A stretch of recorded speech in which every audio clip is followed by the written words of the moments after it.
करवा चौथ के पावन पर्व पर जो महिलाएं इस सौभाग्यवती व्रत को रखेंगी, ऐसी महिलाओं को अब की बार चंद्र दर्शन करने के लिए ज़्यादा इंतजार नहीं करना होगा। भारतीय पंचांग के अनुसार 1 नवंबर को रात 8:15 पर चंद्र का दर्शन हो जाएगा, जिसके बाद विधि विधान के साथ पूजा अर्चना करते हुए महिलाएं अपने व्रत को खोल सकती हैं। इसी के साथ ही करवा चौथ के लिए जो पूजन का समय निर्धारित है वह पंचांग के अनुसार शाम 5:36 से लेकर 6:24 तक निर्धारित है। ऐसे में जो भी महिलाएं हैं वह इसी दौरान विधि विधान के साथ पूजा अर्चना कर सकती हैं। साथ ही देखा जाता है कि इस व्रत के दौरान विशेष बातों का भी ध्यान रखना चाहिए। उसके लिए हम राजराजेश्वर मंदिर के मुख्य पुजारी राधिकानंद ब्रह्मचारी हैं, उनसे ही जानना चाहेंगे किन बातों का विशेष ध्यान रखा जाए। गुरुजी, क्या चंद्रोदय की क्या टाइमिंग रहेगी? चंद्रोदय तो 1 तारीख को हो रहा है 8:15 पर। तो 8:15 के बाद ही माताएं चंद्रमा को देखें, दर्शन करें और फिर चंद्र अर्घ दें और इसके बाद फिर अपना व्रत खोलें। पूजन करते समय किन बातों का विशेष ध्यान रखें?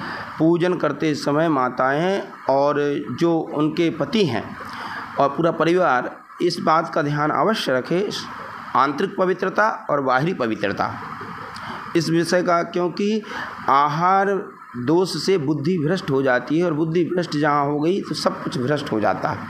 इसलिए सबसे पहले बाहरी शुद्धता, स्नान ध्यान की, घर में पवित्रता की, किसी प्रकार की कोई अपवित्रता न रहे।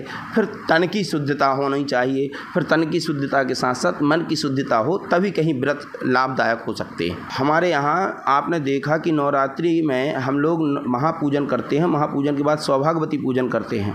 तो सौभाग्यवती का अर्थ क्या है लोग नहीं जानते।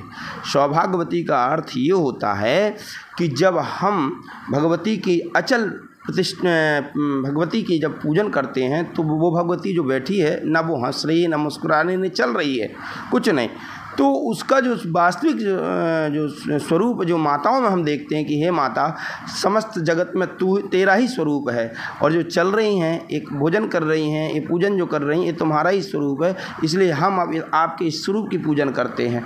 तो जो भगवती का स्वरूप वही माताओं का स्वरूप होना चाहिए।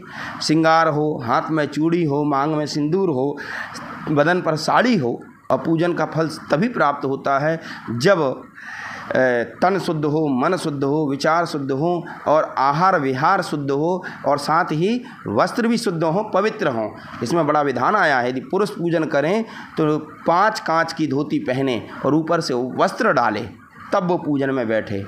कुर्ता पैजामा पहन करके पूजन करना या कराना बिल्कुल अधर्म है। ये 3 मिनट से विशाल भटनागर की रिपोर्ट।